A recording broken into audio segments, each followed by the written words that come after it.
बिस्मिल्लाहिर्रहमानिर्रहीम, अस्सलाम वालेकुम। मैं हूं करामत मुगल और मेरे साथ हैं खालिद जमील साहब, ब्यूरो चीफ हैं, एबीएन न्यूज़ के सीनियर जर्नलिस्ट हैं। बहुत शुक्रिया आपके वक्त का खालिद भाई। एक तो बताइएगा, ये नून लीग की हुकूमत जो है वो ज़्यादा तगड़ी सियानी है, या आज जो कुछ पीटीआई के वर्कर के साथ हुआ, पूरे पाकिस्तान से मूव किए गए, इस्लामाबाद की तरफ रवाना थे और यहाँ की क़यादत ने जो उनके साथ किया, ये ज़्यादा नालायक, या जिसको कहते हैं कि ये कवर्ड थे, थोड़ी इनमें जुर्रत नहीं थी, बुज़दिल थे, दोनों में से कौन सा बेहतर साबित देखिए, हुआ? दो चीज़ें आप ज़हन में रखें। पाकिस्तान के ज़मीनी हक़ाइक़, सियासी हालात और इंटरनेशनल हालात। एक तरफ आलमी बरादरी जो है कि वो आपका पीटीआई का केस लड़ रही है, चाहे वो अमेरिकन कांग्रेस हो, चाहे वो यूनाइटेड नेशन का वर्किंग ग्रुप हो, और हुकूमत पाकिस्तान के ऊपर इतना दबाव, हुकूमत पाकिस्तान के ऊपर शायद कम, एस्टैब्लिशमेंट के ऊपर बहुत ज़्यादा दबाव है कि आप इसको ठीक करें हालात को। सही। अच्छा, ऐसे हालात में अगर आप फॉर एग्जांपल आपने 9 मई को अपने जलसे जुलूस के उसके अंदर आपने तो नहीं किया ना ये सारा आग जलाओ घेराओ, अभी तो तहकीकात होनी है कौन उसमें अनासर थे कौन नहीं थे। अब अगर आप जो है कि यहाँ पे एनओसी आपका ख़त्म कर दिया गया, आप पूरे मुल्क से यहाँ पे आते जलसा जुलूस करते और फिर हालात कुछ ऐसे पैदा हो जाते जिसके नतीजे में आपके खिलाफ एक नया कोई महाज बन जाता। सही। ये कोई ढकी छुपी बात नहीं है। पाकिस्तान में माजी में भी बेशुमार ऐसे मौके हुए जिसके अंदर जो है कि रियासती मशीनरी या हुकूमती इदारों या अफराद ने जानबूझ के कुछ ऐसी कार्रवाइयाँ की जिसके नतीजे में जो है कि आपको दहशतगर्दी या संगीन जराइम के मुकदमात का सामना करना पड़ा। मेरा ख्याल है कि अगर आपके पास लीगल कवर नहीं था तो आपको नहीं करना चाहिए। ठीक है, आपने हो सकता है कि कुछ ऐसे हालात पैदा किए जा रहे हो कि आपका इंटरनेशनली भी केस और अंदरूनी खाना भी केस ख़राब हो और आपको और इदारों को फिर एक दफ़ा आमने सामने खड़ा कर दिया जाए और एक नैरेटिव बनाने की कोशिश की जाए कि 9 मई तो अब जो है कि आप किसी के सामने बात करते हैं तो लोग हंसते हैं। सही। तो इसलिए कोई मसला नहीं है कि इस जलसे से या जुलूस से क्या हो जाना था, क्या आज शाम को इमरान खान बाहर आ जाते हैं? नहीं आते ना, उनको अदालती जो कार्रवाई है उसके नतीजे में ही आएंगे ना वो। तो मेरा ख्याल है कि बेहतर फैसला है पीटीआई का कि अगर आपको लीगल कवर नहीं है तो आप किसी ऐसे महाज के ऊपर ना जाएं कि जिसकी वजह से आप एक नए किसी मुश्किल का सामना करना पड़ सके आपको। वर्कर्स की तरफ से सोशल मीडिया पर बहुत ज़्यादा जो है वो तनकीद हो रही है, बैरिस्टर गौहर पर, उमर अयूब पर, रऊफ हसन पर। उनको मुतमिन करना क्या मौजूदा लीडरशिप का काम नहीं था? देखें, उनको भी एतमाद में लिया जाता? देखें, जो मैंने पहले बात की है ना, अब उसको आपके इस सवाल से मैं जोड़ता हूँ जी। कि अगर ये इमरान खान से मुलाकात हो जाती, उन तमाम लोगों की जो मुख्तलिफ बयानात देते हैं, जिन वर्कर्स के ग्राउंड्स के ऊपर ये सारी नैरेटिव बन रहे हैं ना, एक एंटी गौर और एक एंटी जो है ये सारे जो सेंटीमेंट्स हैं वो सारे के सारे हो रहे हैं। अगर इमरान खान इनसे मिल लेते और वहाँ पे एक डायरेक्शन दे देते तो उसके बाद एक जॉइंट प्रेस कॉन्फ्रेंस होती तो वर्कर्स को भी थोड़ी तसल्ली होती कि इमरान खान का ये फैसला है, वो ये चाहते हैं कि इस वक्त ये होना चाहिए, ये नहीं होना चाहिए। वो मुलाकात नहीं होने दी गई, इसलिए नहीं होने देगी ताकि वर्कर्स के अंदर कन्फ्यूजन मौजूद रहे। जो आप अपने अपने मोहरों से बयानात दिलवाते हैं, कार्रवाई करते हैं, उस कार्रवाई को मजीद गहरा किया जा सके। तो इसलिए ऐसे हालात में जहां आपको नजर आ रहा हो कि हुकूमत जो है कि 2-3 महाज के हर महाज के ऊपर हुकूमत नाकाम हो रही है, उसको अपनी उस नाकामी को छुपाने के लिए आपकी सफ़ों के अंदर से कुछ ऐसी चीज़ें, कुछ ऐसे बयानात, कुछ एलिमेंट क्रिएट करने हैं जिनको अपने सियासी मकासद के लिए इस्तेमाल कर सकें। खा वो सऊदी अरब को इन्वॉल्व करने का बयान दिलवाना हो, चाहे किसी और, बाकी सारी चीज़ें वो आपके सामने हैं। तो इसलिए मेरा ख्याल है कि वर्कर्स पीटीआई का बाशऊर है, वो बहुत सी चीज़ों को समझता भी है, जज्बाती भी है, हर किसी की है जो कि इमरान खान को बाहर आना चाहिए। लेकिन अगर आप ज़मीनी मारूजी हालात को देखें, आलमी हालात को देखें, आप ये देखें कि ईरान के अंदर जो तब्दीली हुई है, जो ब्रिटिश के अंदर तब्दीली हुई है, आप ये भी एलिमेंट देखें कि वहाँ पे कौन कौन सी जमातें, कौन कौन से ख्यालात वाले लोग आए हैं जी। उनका इंटरनेशनल पॉलिटिक्स पे कितना असर होगा। और फिर जो है कि ब्रिटानिया के अंदर भी जो वजीर कानून अभी बनी है वो कौन है, सही, ठीक है, उनकी सोच क्या है, उनका बैकग्राउंड क्या है। तो बहुत सारी चीजें आपको क्लियर होंगी। जहाँ इतना आपने साल 1.5 साल सबर किया, वहां पे अगर हफ्ता 10 दिन देखो ना, आपने हाईकोर्ट में पिटीशन कर दी, आपसे पूछा जाएगा कि जनाब, वो कहेंगे जी आबादी थी वहां पे इसलिए जी मसला थे। उन्होंने कहा अच्छा आबादी परेड ग्राउंड में तो आबादी नहीं है ना, सही, तो फिर आप यहाँ क्या मसला, सारी जमातें यही करती हैं, चले यहाँ कर दें।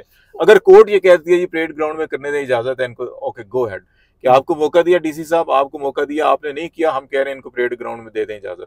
सही, गाली खत्म। तो ये बेहतर यानी कि प्लान मेरा था। ख्याल है बेहतर है। दूसरी जानब पंजाब हुकूमत पीटीआई पे, इमरान खान पे मुकदमात की तैयारी कर रही है, ऐलान हो चुका, काबीना से मंजूरी हो चुकी।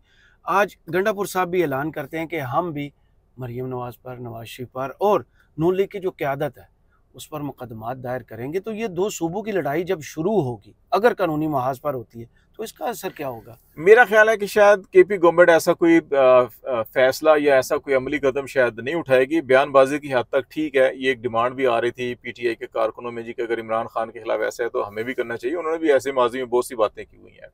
बयानात की हद तक ठीक है, लेकिन जो देखें, अगर एक संगीन गलती कोई एक सियासी जमात या एक हुकूमत कर रही है, तो अगर आप भी वैसा करेंगे तो उनमें और आप में कोई फर्क नहीं रहेगा। सही। ठीक है, अभी पीटीआई गवर्नमेंट को, केपी की गवर्नमेंट को क्या एक एज हासिल है? वो एक एज हासिल है कि जी केपी के अंदर कोई सियासी कैदी नहीं है, राइट। कोई सियासी मुकदमा, अगर मुकदमात ये कैदी हैं तो उनकी अपनी पार्टी के लोग हैं, मुखालफीन नहीं है। ठीक है, सही। अगर आप भी ये करना शुरू कर देंगे तो जो एक बहुत बड़ा डिजास्टर आपको अगर पंजाब के अंदर, सिंध के अंदर या मरकज के अंदर नजर आ रहा है, तो वो डिजास्टर आपको केपी में भी नजर आएगा। तो फर्क खत्म हो जाएगा। जो आपकी इखराकी, सियासी या लीगल या मॉरल आपकी जो सपोर्ट है वो वीक होगी। तो मेरा ख्याल है कि बयानबाजी की हद तक तो ठीक है, लेकिन यही केसेस देख लेना, ये अभी तो उन्होंने काबीना से अप्रूवल लिया, तो मुकदमा दर्ज करें, अदालत में तो जाएं, आपको बहुत सारी चीजें साबित करनी पड़ेंगी। आपने 9 मई के भी मुकदमात किए हैं, आप साबित कुछ नहीं कर पा रहे, सिवाय इसके कि वो कह रहे हैं आप जी समात ना करें, ये ना करें, वो ना करें, आप बहुत से हथकंडे इस्तेमाल कर रहे हैं, तो आप एक्सपोज हो रहे हैं। दूसरा जो है कि इस वक्त जो PMLN है वो इररेलेवेंट हुई है। वो निज़ाम में या हुकूमत में तो मौजूद है, लेकिन वो पब्लिकली या सियासत के अंदर वो इररेलेवेंट हो चुके हैं।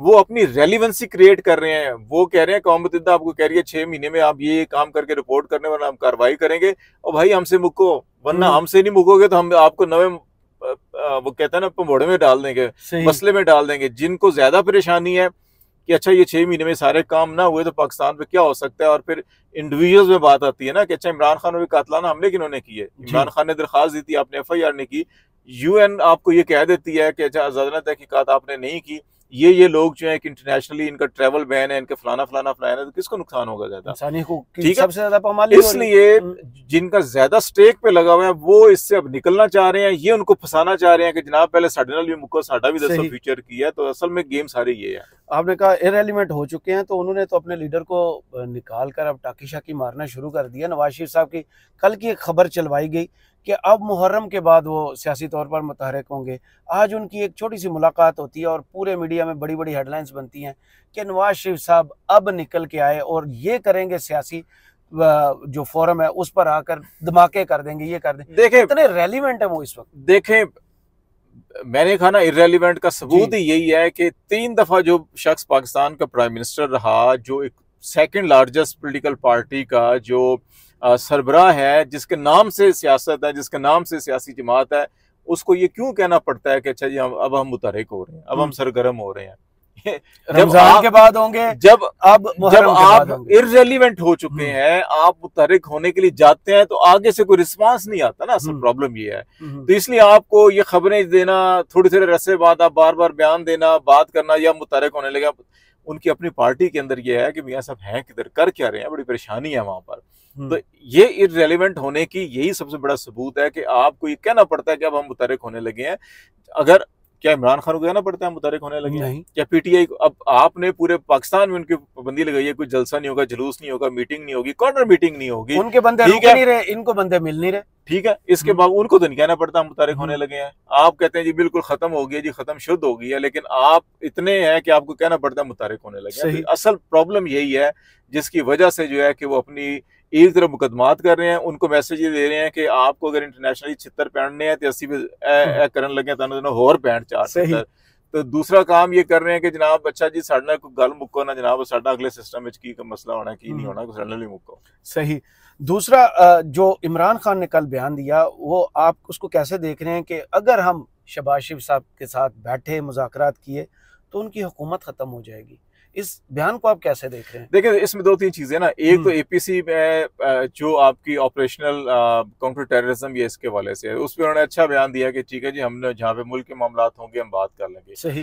पॉलिटिकली मामलात के अंदर देखें, जब उनकी डिमांड सिर्फ यही है कि आप इलेक्शन नताइज जो है कि उसका ऑडिट करवाएं, फॉर्म 45 का ऑडिट करवाएं और वो उसको इम्प्लीमेंट कर दें, अवाम को मैंडेट दे, अवाम ने जिसको मैंडेट दिया उसको मैंडेट दे दें, हुकूमत उसके हवाले कर दें, तो उसमें तो फिर हुकूमत जाती है ना उनकी। तो ये उनका मतलब कहना ये है कि हम उनके साथ बैठना शुरू किए तो हमारी डिमांड सिर्फ ये होगी, वो डिमांड फुलफिल करेंगे तो हुकूमत खत्म हो जाएगी, इसलिए वो इस तरफ नहीं आएंगे।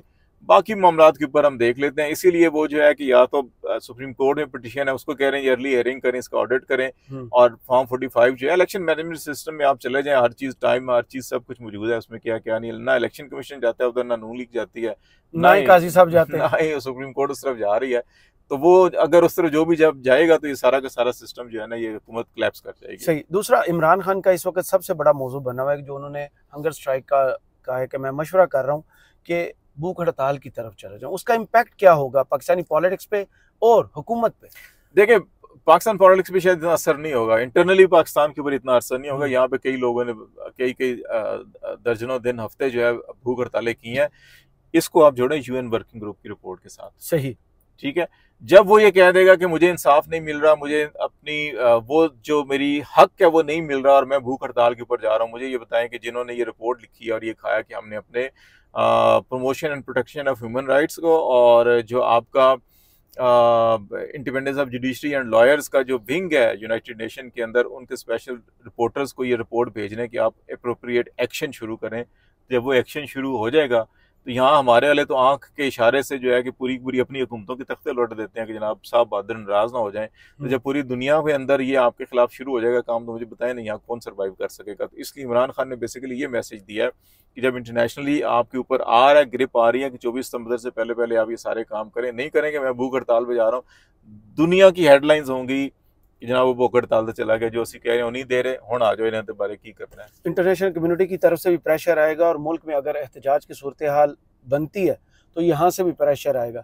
तो इमरान खान की रिहाई का सबसे आसान तरीका क्या वो अदालतों को फेस करें या इंटरनेशनल कम्युनिटी का प्रेशर या लोकल प्रेशर? देखिए, आपका यूएन का तो उसने तो 25 मार्च को रिपोर्ट शाया की है और कहा 6 महीने में करके दें, अदरवाइज जो है कि फिर हम, उन्होंने कहा जी अगर आप हुकूमत को अमल दरामद में पाबंदी मुश्किल आती है, कोई इदारा या कोई अफराद रुकावट बनते हैं तो हमें बताएं, अपना वक्त भेज देंगे। सही, गाली मुक्की, ठीक है।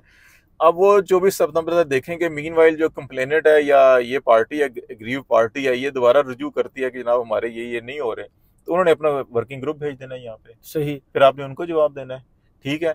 दूसरा, उन्होंने आपका जो जिनीवा कन्वेंशन या बाकी चीज़ें, ह्यूमन राइट्स कमीशन है, अगर वहाँ पे आपकी करारदादें आ जाती हैं कि जनाब ये इस मुल्क में ये इंटरनेशनल वायलेशंस हो रही हैं, इकोनॉमिक सैंक्शंस भी हो सकती हैं, आपकी ट्रैवलिंग सैंक्शंस भी हो सकती हैं, आपकी एक्सपोर्ट मुतासर हो सकती है, आपके इंडिविजुअल इंस्टीट्यूशंस रियासत मुतासर हो सकती है, तो कितना आप बर्दाश्त कर सकेंगे? आप तो अभी $1 अरब के लिए आपको तलवे चाटने पड़ रहे हैं IMF के, और खुद प्राइम मिनिस्टर फ्लोर के ऊपर खड़ा होकर कहता है कि जनाब हमें मजबूरन ये करना पड़ रहा है। तो अब जब आपको वो कह देंगे जी इनको ये फंड भी नहीं देना, सपोर्ट भी नहीं करनी, एक्सपोर्ट भी रोक दें इनकी, फिर क्या करेंगे आप? सही, फिर बेकारी, ठीक है, बेकारी भी नहीं है ना, आपको देगा भी कोई भी नहीं फिर। तो फिर आप जो है कि इसलिए यहाँ पे अपनी अपनी जाती अनाओं को छोड़ के आप आईने पाकिस्तान और आपकी जो इंटरनेशनल कमिटमेंट्स हैं उनको देखें, उनको फुलफिल करें। अदरवाइज आपने अगर मुल्क को पहले भी 2 साल से धक्का जहाँ पे दिया हुआ है तो ठीक है, आप ले जाएं आगे, ना आपको भी कुछ नहीं बचना फिर। सही। तो इमरान खान की रिहाई कब तक देख रहे हैं? क्योंकि अदालतों में जो मुकदमात हैं, अब 12 को इद्दत में निकाह केस का जो है वो फैसला, देखिए इसमें मेरा ख्याल है कि इमरान के फेवर में फैसला आ जाएगा, बुशरा बीबी के भी फेवर में आ जाएगा, और ज़्यादा ये हुआ तो ये नई FIR करके किसी 9 मई के मामले के अंदर या किसी और मामले में इनको रखेंगे, कोशिश करेंगे कितना घसीट सकते हैं। मैंने कहा ना सितंबर से आगे नहीं जा सकते ये। सही, ठीक है। ये कोशिश कर रहे हैं कि इमरान खान से कोई ना कुछ ऐसी चीजें तय कर ली जाए, अगर बाहर भी आता है तो अच्छा चलो कोई खतरनाक ना हो, ये ना हो, वो ना हो, वो तो उसने करना नहीं है। वो तो जब बाहर आएगा सबसे पहले क्या जनाब मीनार पाकिस्तान चलो जलसा करिए। सही। उन्होंने कहा था मैं जब बाहर आऊंगा उससे पहले ये हुकूमत गिर चुकी होगी। तो उन्हें इलेक्शन फिर कब देख रहे हैं? इलेक्शन जो है कि नून लीग के अंदर ये कंसिडरेशन थी कि क्यों ना अगर हम बजट के बाद जल्दी असम्बली तोड़ दें और जब तक चीफ जस्टिस रिटायर होते हैं उससे पहले ही 90 दिन के अंदर इलेक्शन कराने पड़े, तो काजी साहब वैसे ही इलेक्शन करवाएंगे जैसे पहले हुए, तो हम 2/3 मेजॉरिटी ले लें। एक चीज ये पाई जाती थी, लेकिन अब इनमें हिम्मत और हौसला है, क्योंकि अब ये भी डरे हुए हैं कि अच्छा इंटरनेशनली इतनी चीजें हो चुकी हैं, अब दोबारा हमें ये काम करने देंगे जो हमने पहले किया है। तो इसलिए जो है कि उस डर के मारे जो है कि अच्छा जितना अरसा बैठे हैं चलाई जाओ, तो एक उम्मीद है कि अच्छा हमें रिजर्व सीट सारी मिल जाए तो हम 2/3 मेजॉरिटी लेके कर लें, वो उनको मिलनी नहीं है। उस फैसले तक ही इंतजार करेंगे, उसके बाद फिर सबकी दौड़े लग जानी है। सही। चलें, बहुत शुक्रिया खालिद जमील साहब आपके वक्त का। कमेंट्स बॉक्स में जरूर बताइए वीडियो आपको कैसी लगी। इजाजत दीजिए, अल्लाह हाफिज।